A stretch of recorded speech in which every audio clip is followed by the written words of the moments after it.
पंजाब कांग्रेस में एक बार फिर से सियासी बवाल शुरू हो गया है। नवजोत सिंह सिद्धू ने कांग्रेस प्रदेश अध्यक्ष के पद से इस्तीफा दे दिया है।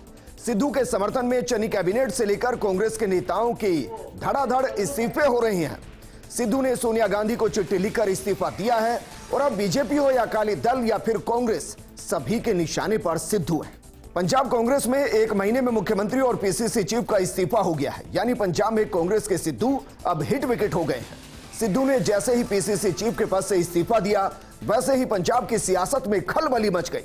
कैप्टन अमरिंदर सिंह से लेकर अकाली दल, बीजेपी और आम आदमी पार्टी ने सिद्धू पर जोरदार हमला बोला। सिद्धू का इस्तीफा देना विरोधियों को घेरने का एक और मौका देता हुआ नजर आया। अकाली दल ने सिद्धू को कांग्रेस की मिसगाइडेड मिसाइल बताया, तो बीजेपी ने भी मिसगाइडेड मिसाइल बताते हुए तंज कसा और कहा कि पंजाब में कांग्रेस का गुरु चला गया।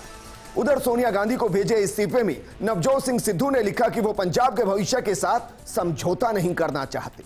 सिद्धू ने इस्तीफे की असल वजहों को पत्र में तो नहीं लिखा, लेकिन सूत्रों के मुताबिक नए मुख्यमंत्री चरण सिंह चन्नी के साथ उनकी बन नहीं रही और उनके कुछ फैसलों से भी सिद्धू खुश नहीं थे।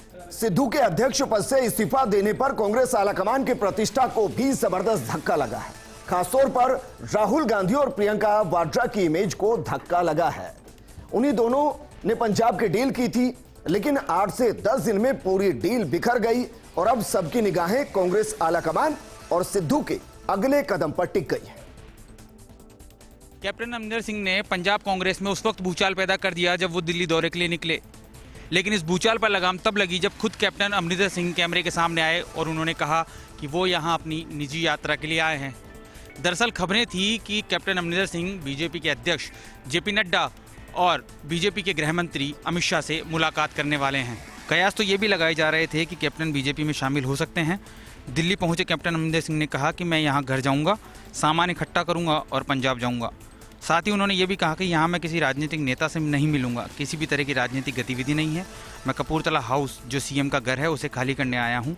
वहीं सिद्धू के इस्तीफे पर हमला बोलते हुए कैप्टन अमरिंदर सिंह ने कहा कि मैंने कहा था कि सिद्धू स्थिर आदमी नहीं है, पंजाब जैसे सीमावर्ती राज्य के लिए वह फिट आदमी नहीं है। सिद्धू पर जो कुछ भी कह दिया है उसे कोट करें। सिद्धू के समर्थन में हो रहे लगातार इस्तीफे को लेकर कैप्टन अमरिंदर सिंह ने कहा कि ये सिर्फ एक ड्रामा है। सिद्धू किसी दूसरी पार्टी से चुनाव लड़ने वाले हैं। फिलहाल पंजाब के पूरे हालातों पर मेरी नज़र है, मैं जल्द बड़ा फैसला लूंगा। कांग्रेस नेता राहुल गांधी की मौजूदगी में कन्हैया कुमार कांग्रेस में शामिल हो गए। वहीं गुजरात से निर्दलीय विधायक जिग्नेश मेवानी भी कांग्रेस में शामिल हुए हैं। हालांकि उन्होंने इस दौरान स्पष्ट कर दिया कि वो तकनीकी तौर पर अभी कांग्रेस के आधिकारिक सदस्य नहीं हैं। इस दौरान कन्हैया कुमार ने कहा कि कांग्रेस बचेगी तभी देश बचेगा। मुझे महसूस होता है कि इस देश में कुछ लोग सिर्फ लोग नहीं हैं, वो एक सोच है। इस देश की चिंतन, परंपरा, संस्कृति, मूल्य, इतिहास, वर्तमान और भविष्य खराब करने की भी कोशिशें एक ओर से की जा रही हैं। कहीं मैंने पढ़ा था कि आप अपने दुश्मन का चुनाव कीजिए, दोस्त अपने आप बन जाएंगे।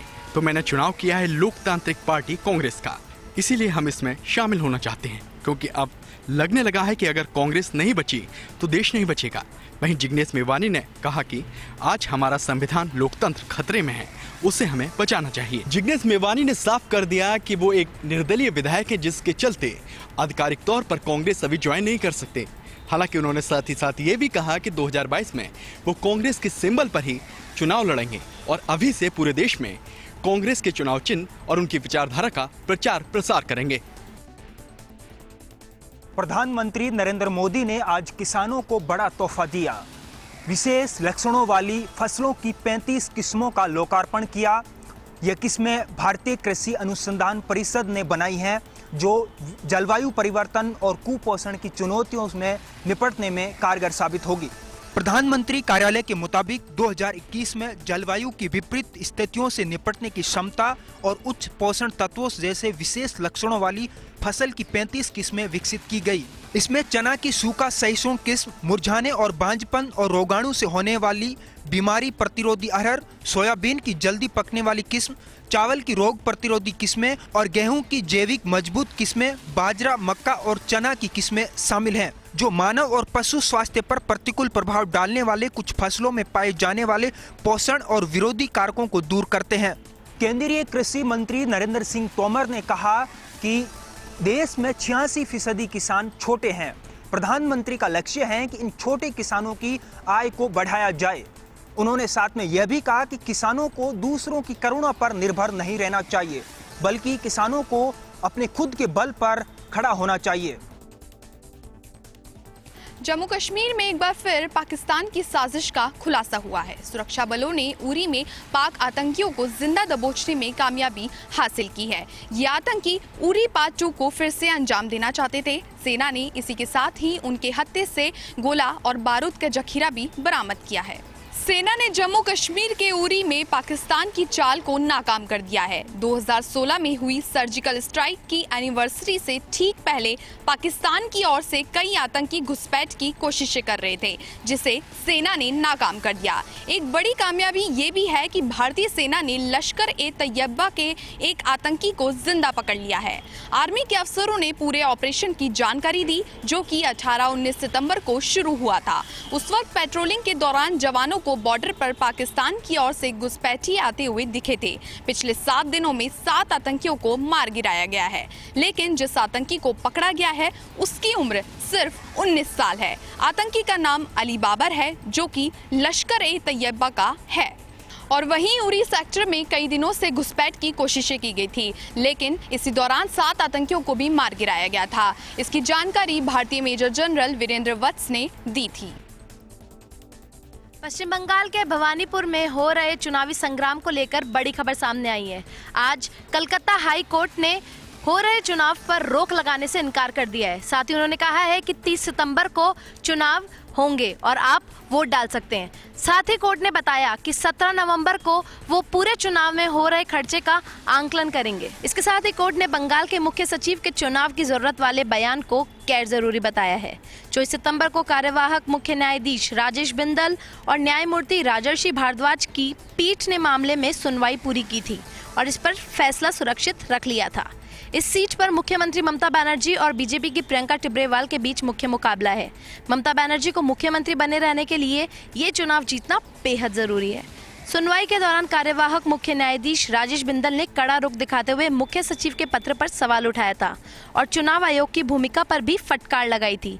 ये भी सवाल किया था कि जब किसी की जीत हो चुकी थी तो दोबारा चुनाव कराने पर जो खर्चा आएगा वो जनता के पैसे से क्यों। इसी को लेकर बीजेपी महासचिव भूपेंद्र यादव, मंत्री अनुराग ठाकुर और अब्बास नकवी आज इलेक्शन कमीशन ऑफिस पहुंचे और एक ज्ञापन सौंपा। साथ ही उन्होंने कहा कि यहां पर उनको चुनाव के दौरान धारा 144 लागू करनी चाहिए और तो और आयोग को वहां पर माइक्रो ऑब्जर्वर तैनात भी करना चाहिए, क्योंकि बंगाल में चुनाव और हिंसा पर्याय हो गए हैं। देश के उपराष्ट्रपति वेंकैया नायडू इन दिनों जोधपुर प्रवास पर हैं। वेंकैया नायडू ने आज जहां मॉर्निंग वॉक किया, मॉर्निंग वॉक करने के साथ में आईआईटी परिसर पहुंचे, जहां पर उन्होंने इनोवेशन सेंटर का उद्घाटन करने के साथ ही आईआईटी के विद्यार्थियों को राजनीति का पाठ पढ़ाया। उन्होंने कहा कि अब जिस वक्त प्रकार कपड़े बदलते हैं उसी तरह से राजनेता पार्टी बदलने लगे, ये ठीक नहीं है। उन्होंने युवाओं को राजनीति में आने के लिए आमंत्रित करते हुए कहा कि पहले वो राजनीति में आए और उसके बाद में सोशल सर्विस भी करें। कुल मिलाकर के कहा जा सकता है कि जिस तरीके से जो संदेश देने का उद्देश्य यही था कि राजनीति साफ सुथरी होनी चाहिए। शिरकत की कल उपराष्ट्रपति का बीएसएफ परिसर में जाने का कार्यक्रम है, उसके साथ ही काजी परिसर में भी जाने का कार्यक्रम बताया जा रहा है। और जिस तरीके से उपराष्ट्रपति ने उम्मेद भवन पैलेस जाकर पूर्व महाराजा जगत सिंह और पूर्व महारानी हेमलता राजे के साथ कई मुद्दों पर चर्चा की, उनके साथ चाय भी पी है। माना जा सकता है कि उपराष्ट्रपति का ये जो दौरा है वो कई मायनों में इसलिए भी महत्वपूर्ण है, चाहे जैसलमेर का हो, चाहे जोधपुर का हो, सेना के जवानों का हौसला बढ़ाना हो या फिर बीएसएफ के जवानों का हौसला बढ़ाना हो, राजस्थान की संस्कृति से आत्मसात होना, वो सभी पहलू इस दौरे में शामिल है।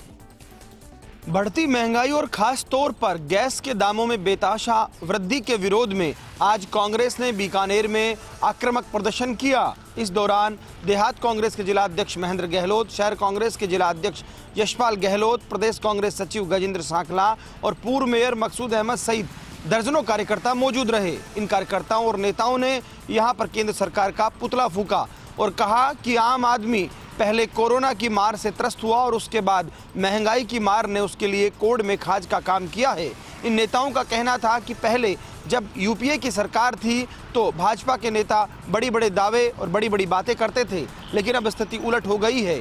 अब जो उज्ज्वला योजना है उसके हाल किसी से छुपे हुए नहीं हैं। हालात ये हैं कि गांव की महिलाएं इस बेतहाशा महंगाई के चलते चूल्हे पर फिर से लौट आई हैं। इन्होंने मांग की कि सरकार इस बात को समझे कि आम आदमी से, गरीब आदमी से जुड़ा मुद्दा है और ख़ास तौर पर गैस के जो दामों में बढ़ोतरी हो रही है उस पर नियंत्रण का प्रयास किया जाए। इन नेताओं का कहना था यदि समय रहते भाजपा नहीं चाहती तो जनता इसका हिसाब करेगी।